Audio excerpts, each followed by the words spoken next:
नमस्कार, मैं हूं अंकुर और आप देख रहे हैं सत्य हिंदी का न्यूज बुलेटिन।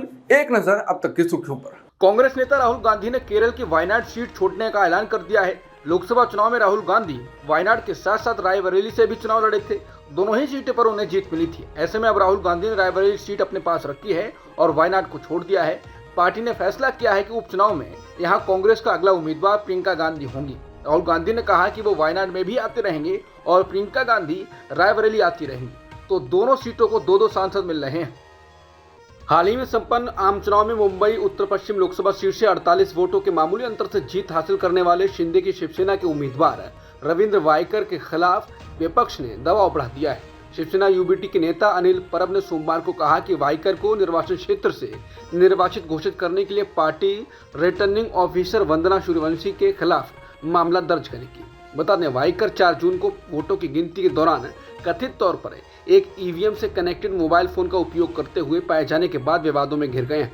वहीं संजय राउत ने कहा कि रविंद्र वायकर को लोकसभा सदस्य के रूप में शपथ लेने से रोका जाना चाहिए। उन्होंने कहा कि वायकर की जीत संदेह के घेरे में है और मुंबई के वनराई पुलिस स्टेशन में पहले ही शिकायत दर्ज की जा चुकी है।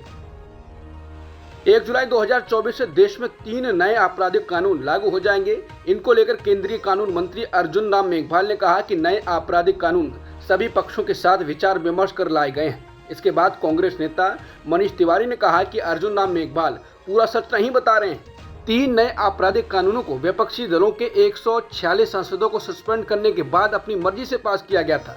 तिवारी ने कहा कि इसका मतलब है ये 3 कानून संसद के एक धड़े का ही पक्ष दिखाते हैं जो संसद की ट्रेजरी बेंच पर बैठे हैं। ये समूचे संसद के सामूहिक ज्ञान को नहीं दिखाते हैं। उन्होंने कहा कि यहाँ तक कि गृह मामलों की स्थायी समिति के सदस्यों ने जो विपक्ष में विचार रखे थे उन्हें माना भी नहीं गया। 1 जुलाई 2024 से इन तीनों कानूनों का लागू होना भारतीय लीगल सिस्टम में पानी फेंकने के बराबर होगा। मनीष तिवारी का कहना है कि इन कानूनों को लागू होने से तब तक रोका जाना चाहिए जब तक समूची संसद इस पर विचार विमर्श न कर ले। इन कानूनों के कुछ प्रावधान भारतीय गणराज्य द्वारा दिए गए नागरिक स्वतंत्रताओं पर आघात करते हैं। दार्जिलिंग में एक मालगाड़ी कंचनजंगा एक्सप्रेस से टकरा गई। इस घटना के बाद पश्चिम बंगाल की मुख्यमंत्री ममता बनर्जी ने आरोप लगाया है कि रेल मंत्रालय यात्रियों की सुविधा की परवाह नहीं करता है। ममता बनर्जी ने कहा कि रेलवे विजन लेस हो गया है। रेल मंत्रालय को सिर्फ उद्घाटन के वक्त दिखाई देता है और सुंदरीकरण की बातें होती हैं, लेकिन रेल मंत्रालय यात्रियों की सुविधा की परवाह नहीं करता है। उन्हें रेलवे के अधिकारियों, इंजीनियर्स, टेक्निकल स्टाफ और कर्मचारियों की चिंता नहीं है। ये सब लोग समस्याओं का सामना कर रहे हैं। ममता बनर्जी ने कहा कि पुरानी पेंशन योजना को वापस ले लिया गया। रेलवे के कर्मचारियों और अधिकारियों के साथ वो अपना बेस्ट देने की कोशिश कर रहे हैं, लेकिन सरकार को सिर्फ चुनाव की चिंता रहती है।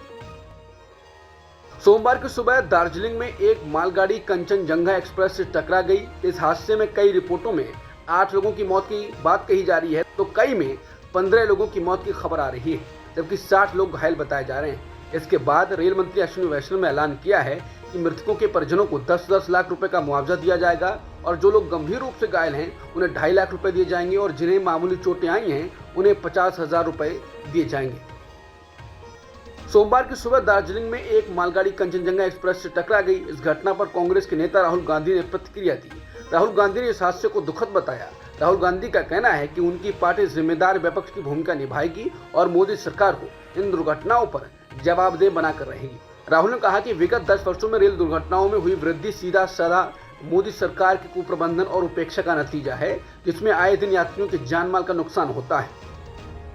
गोरखपुर में राष्ट्रीय स्वयंसेवक संघ के कार्यक्रम में मोहन भागवत के पहुंचने के बाद यह खबर चल रही थी कि उनकी योगी आदित्यनाथ से मुलाकात हो सकती है, जिसके बाद सबकी नजरें इस मुलाकात पर जम गईं। प्रधानमंत्री मोदी के बनारस दौरे से पहले यूपी की राजनीति का एपिसेंटर गोरखपुर बन गया। इंडियन एक्सप्रेस ने तो एक दिन में 2 मुलाकातों की खबर दे दी, समय और स्थान के साथ, लेकिन सूत्रों के हवाले से बताया गया कि भागवत और योगी की बंद कमरे में 2 बैठकें हुई जो लगभग 30 मिनट तक चली। इसके बाद लोग कहने लगे कि क्या ये बीजेपी में परिवर्तन के संकेत हैं। लोग मोदी शाह को लेकर तक कहने लगे कि मोदी शाह के खिलाफ कुछ फैसला हो सकता है। हालांकि जैसे ही खबर चली, इसके उलट खबर आने लगी कि उनकी मुलाकात हो ही नहीं पाई। अब ये समझना मुश्किल है कि मुलाकात हुई है या नहीं, लेकिन इससे पहले संघ प्रमुख जब भी गोरखपुर जाते थे तो योगी आदित्यनाथ से मुलाकात होती रही है, लेकिन ऐसा कन्फ्यूजन तो पहले नहीं देखा गया। अब ऐसी खबरें चल रही हैं या चलवाई जा रही हैं, यह अलग सवाल उठता है। लेकिन अगर मिले हैं तो भी और नहीं मिले हैं तो भी सवाल यही है कि क्या कुछ बदलाव होने वाला है, क्योंकि ना मिलना बताता है कि आरएसएस और बीजेपी के बीच तकरार चल रही है, और मिलना और फिर खबर बाहर ना आना बताता है कि कुछ खेल तो चल रहा है। मालूम हो कि 4 जून को चुनाव नतीजे आने के बाद से ही संघ मोदी और बीजेपी पर निशाना साध रहा है। जेडीयू सांसद देवेश चंद्र ठाकुर का एक वीडियो सोशल मीडिया पर वायरल हो रहा है। उस वीडियो में जेडीयू सांसद कहते हैं कि मैं यादव और मुस्लिम समाज का कोई काम नहीं करने वाला हूं। आप आएंगे, आपको नाश्ता करवाएंगे, चाय पिलाएंगे, लेकिन मदद की उम्मीद ना लगाएं। उन्होंने दो टूक कहा कि इस बार बिना किसी कारण के इस समाज ने उन्हें वोट नहीं दिया। बीजेपी ने इस साल के अंत में होने वाले महाराष्ट्र, हरियाणा और झारखंड विधानसभा चुनाव के लिए प्रदेश चुनाव प्रभारी और सह प्रभारियों की नियुक्ति की है।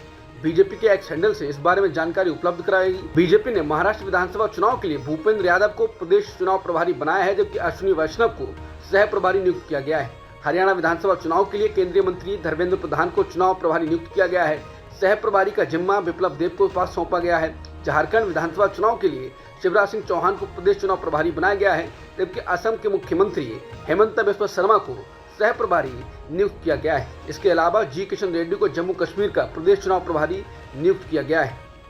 जातियों का पता अमीरी गरीबी में भी पता चल जाता है। देश में आबादी के हिसाब से कम ऊंची जातियों का संपत्ति में दबदबा है।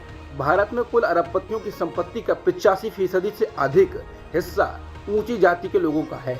वर्ल्ड इनइक्वालिटी लैब के शोधकर्ताओं द्वारा बिजनेस स्टैंडर्ड के साथ साझा किए गए आंकड़ों के अनुसार 2022 में अनुसूचित जाति यानी एससी के लोगों की हिस्सेदारी 2.6% थी, जबकि उच्च जाति के लोगों की हिस्सेदारी 88.4% थी और ओबीसी की हिस्सेदारी 9% थी। ओबीसी की संपत्ति में गिरावट आई है, जबकि तथाकथित ऊंची जातियों की संपत्ति में बढ़ावा हुआ है, जबकि आबादी में जमीन आसमान का फर्क है। वहीं आदिवासी समुदाय से कोई अरबपति है ही नहीं। वहीं एनएसएसओ के एक सर्वे के अनुसार देश में ओबीसी वर्ग की आबादी लगभग 41% है, एससी वर्ग की आबादी लगभग 20%, एसटी वर्ग की आबादी लगभग 9% और अन्य वर्गों की आबादी 30% है। हालांकि आबादी और अधिक हो सकती है। कुछ दिन पहले बिहार में जातिगत जनगणना करवाई गई थी, जहां ओबीसी की आबादी 63% थी। चुनाव में भी राहुल गांधी लगातार ये बात कहते रहे कि उनकी सरकार आई तो देश में जातिगत जनगणना करवाई जाएगी। रिसर्च में शामिल एक नाम पेरिस स्कूल ऑफ इकोनॉमिक्स के अनमोल सोमांची का है। सोमांची कहते हैं कि इस रिसर्च से ये पता चलता है कि पिछले कुछ वर्षों में नए जो अरबपति बने हैं वो बड़ी संख्या में उच्च जातियों के हैं। सोमांची कहते हैं कि जाति शिक्षा, स्वास्थ्य, सामाजिक नेटवर्क को तय करती है।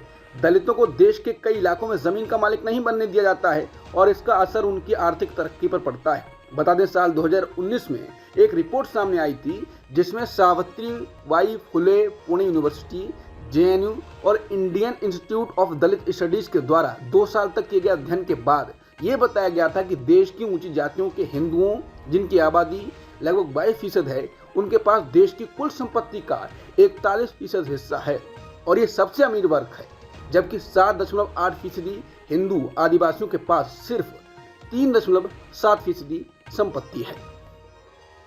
अडानी ग्रुप लगातार नए नए क्षेत्रों में उड़ान भर रहा है। अडानी ग्रुप के चेयरमैन गौतम अडानी ने रविवार को भूटान में 570 मेगावाट के ग्रीन हाइड्रो प्लांट के निर्माण के लिए एक समझौते पर दस्तखत किए। रविवार को गौतम अडानी ने थिम्पू में भूटान नरेश जिग्मे खेसर नामग्याल वांगचुक और प्रधानमंत्री दाशो शेरिंग तोब्गे से मुलाकात की। स्कूली पाठ्यक्रम के भगवाकरण के आरोपों को खारिज करते हुए एनसीईआरटी के निदेशक दिनेश प्रसाद सकलानी ने कहा है कि गुजरात दंगों और बाबरी मस्जिद विध्वंस के संदर्भों को स्कूली पाठ्यपुस्तकों में संशोधित किया गया है, क्योंकि दंगों के बारे में पढ़ने से हिंसक और उदास नागरिक पैदा हो सकते हैं।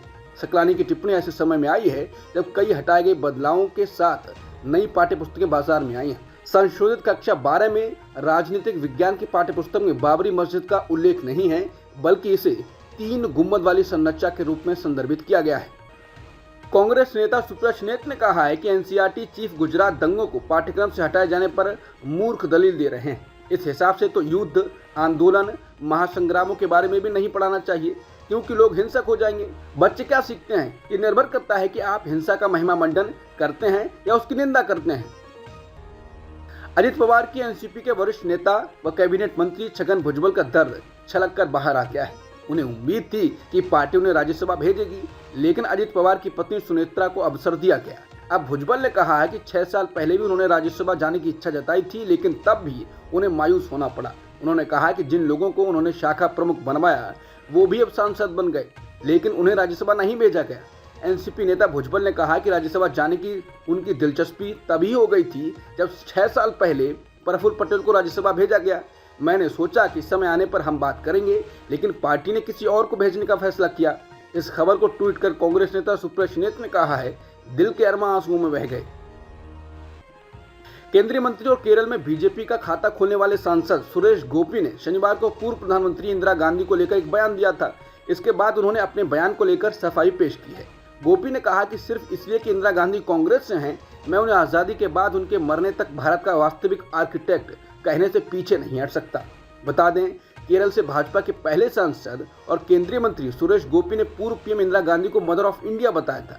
सुरेश गोपी के बयान को ट्वीट कर कांग्रेस नेता पवन खेड़ा ने कहा है कि कैबिनेट में बैठे उस पहले एक्टर को इस दूसरे एक्टर से बहुत कुछ सीखना चाहिए। खालिस्तान समर्थक नेता गुरपतवंत सिंह पन्नू की हत्या की साजिश में शामिल होने का आरोप झेल रहे भारतीय नागरिक निखिल गुप्ता को चेक रिपब्लिक से अमेरिका प्रत्यर्पित कर दिया गया है। मीडिया रिपोर्ट्स में ये बात सामने आई है। गुप्ता को पिछले साल अमेरिका की सरकार के अनुरोध पर चेक रिपब्लिक में गिरफ्तार किया गया था। उम्मीद है कि उन्हें न्यूयॉर्क की फेडरल कोर्ट में पेश किया जाएगा। इजराइल के प्रधानमंत्री बेन्यामिन नेतन्याहू ने 6 सदस्यों वाली वॉर कैबिनेट को भंग कर दिया है।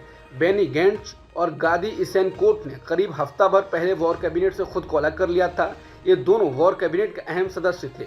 इन दोनों के वॉर कैबिनेट से अलग होने के करीब हफ्ते भर बाद नेतन्याहू ने वॉर कैबिनेट को भंग कर दिया है। इजरायली मीडिया रिपोर्ट्स के मुताबिक गजा में हमास के साथ जंग जारी रहने जैसे संवेदनशील मुद्दों पर अब छोटे मंच पर चर्चा होगी। अब तक की सुर्खियों में इतना ही। बाकी खबरों के लिए बने रहिए सत्यहिंदी.com के साथ।